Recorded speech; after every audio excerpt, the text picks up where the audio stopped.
আপনাদের নাগরিক কমিটি কিংবা বৈষম্যবিরোধী ছাত্র আন্দোলনে অবস্থান নেওয়ার ক্ষেত্রে কিংবা গুরুত্বপূর্ণ জায়গা নেওয়ার ক্ষেত্রে কিন্তু বেসরকারি বিশ্ববিদ্যালয় কিংবা আন্দোলনের অন্যান্য স্টেক হোল্ডারদের গুরুত্ব কম দেওয়া হচ্ছে বলেও তারা অভিযোগ করছেন। এটা 1 নম্বর।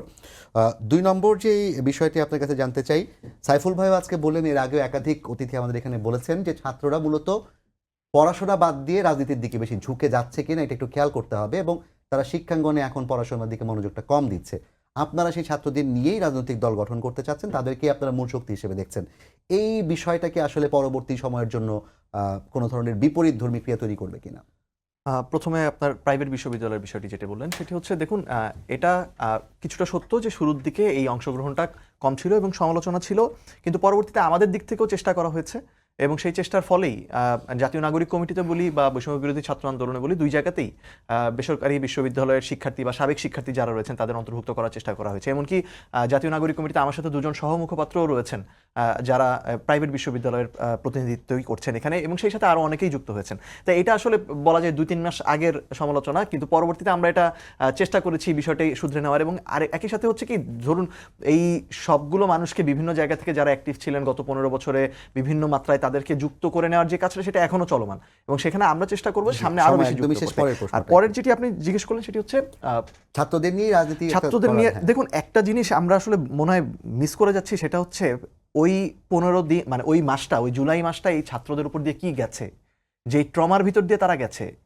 যেই সাইকোলজিক্যাল ইম্প্যাক্ট এই জেনারেশনের উপর পড়েছে, শুধু তো ওইটা না, মানে আপনি যদি দেখেন এর আগে নিরাপদ সড়ক আন্দোলন, এর আগে 2018 সালের কোটা সংস্কার আন্দোলন, এইগুলোর যেই ইম্প্যাক্ট এই জেনারেশনের উপর দিয়ে গেছে, এটা কি আসলে এত সহজে এত অল্প সময়ে চলে যাবে? মানে এরপরে এদের ভিতরে যে মানসিক স্বাস্থ্য, এই মানসিক স্বাস্থ্য নিয়ে কথা বলেছে কয়জন? তাদেরকে, মানে বিপ্লবীদেরকে আমরা অনেক সময় শুনি যে বিপ্লবীদেরকে নাকি সমাজ আবার গ্রহণ করে নেয় না। মানে এই মানুষগুলো আসলে আমাদের বিশ্ববিদ্যালয়ের জীবনের অভিজ্ঞতা আর ওদের বিশ্ববিদ্যালয়ের জীবনের অভিজ্ঞতা কি আসলে মানসিক স্বাস্থ্য নিয়ে কাজ করছেন, কোনো সেল করেছেন? আমরা সেল করিনি, তবে এই বিষয়টি আসলে আমাদের মানে যেহেতু আলোচনায় আনলাম, তার মানে এটা আমাদের ভিতরেও এটা নিয়ে আলোচনা রয়েছে এবং সেই বিষয়টি নিয়ে কিন্তু আমরা প্রথম থেকেই কথা বলেছি। বেসরকারিভাবে অনেকেই করেছেন, অনেক সংগঠনকে আমরা জানি বিভিন্ন হাসপাতালে ঘুরে ঘুরে মানসিক ব্যাপারটা দেখেছেন। খুবই গুরুত্বপূর্ণ প্রসঙ্গ এটা। আপনার নাগরিক কমিটি কিংবা সরকারের পক্ষ থেকে কি আসলে এরকম উদ্যোগ নেওয়া হয়েছে না কিনা, কিংবা আপনারা দাবি জানিয়েছেন কিনা? আমার মনে পড়ে সেটা হচ্ছে সরকারের উপদেষ্টা মাহফুজ আলমও তার একটা বক্তব্যে অনলাইনে ভাইরাল হয়েছিল এবং একটা বক্তব্যে এই কথা কিন্তু বলেছিলেন। তো হ্যাঁ, এই জায়গায় আরও গুরুত্ব দিয়ে বিশ্ববিদ্যালয়গুলোতে, স্কুল কলেজগুলোতে আমরা মনে করি যে কাউন্সিলর নিয়োগ দিয়ে বা যেভাবে প্রয়োজন বিশেষজ্ঞ নিয়ে একটা স্ট্র্যাটেজি অবশ্যই সরকারের নেওয়া উচিত, এবং সেক্ষেত্রে আমাদেরও আরও জোরালোভাবে কাজ করা উচিত। তাহলে শিক্ষার্থীরা আসলে পড়ালেখায় পুরোপুরিভাবে কবে ফিরে যাওয়া উচিত, কতদিনের মধ্যে? আমরা যেটা মনে করি সেটা হচ্ছে যে পড়ালেখা রাজনীতি দুটো আসলে সাংঘর্ষিক বিষয় না। কিন্তু এখন আন্দোলন চলছে জাহাঙ্গীরনগরে জাকসুর দাবিতে, পোষ্য কোটা বাতিলের দাবিতে, রাজশাহী এক দাবিতে, ঢাকা ভার্সিটিতে এক দাবিতে, তারা আন্দোলনই করে যাচ্ছে।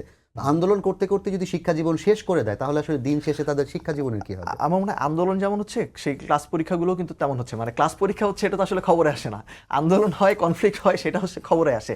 তো এবং একই সাথে আন্দোলন করা প্রয়োজন কেন? যেমন ধরুন রাজশাহী বিশ্ববিদ্যালয়ে পোষ্য কোটা বাতিল করা হয়েছে, জাহাঙ্গীরনগর বিশ্ববিদ্যালয়ের পোষ্য কোটা নিয়ে যা ধরনের, মানে আমি দুজনই সেই বিশ্ববিদ্যালয়ের শিক্ষার্থী ছিলাম, যেই ধরনের গল্প বা যেই ঘটনা আমরা জানছি, এটা তো আসলে ভয়াবহ। মানে বিশ্ববিদ্যালয়ের শিক্ষকরা, অনেক ক্ষেত্রে কর্মকর্তা কর্মচারীরা যে স্বেচ্ছাচারিতা চালান, স্ত্রীদের জন্য কোটা রাখা হয়েছে, এইচএসসি পাশে 10 বছর পর ভর্তি হতে পারবে। মানে এই তথ্য যখন বের হয়, তখন আসলে বিশ্ববিদ্যালয়ের শিক্ষার্থীদের মধ্যে তীব্র প্রতিক্রিয়া আসাটাই স্বাভাবিক। আরেকটা বড় বিষয় হচ্ছে, যেমন জাকসুর দাবিতে আন্দোলন হবে না কেন? মানে আপনি জাকসু এখন যারা রেগুলার স্টুডেন্ট, তাদের সাথে 10 বছরের সিনিয়র স্টুডেন্টরা এসে সেখানে জাকসুর বাতিলের দাবি করছেন, যেখানে সেই গণ অভ্যুত্থানের পরে যে প্রশাসন সেটা যদি তারা সেটা বাস্তবায়ন না করতে পারে, শিক্ষার্থীদের মধ্যে প্রতিক্রিয়া আসাটাই স্বাভাবিক।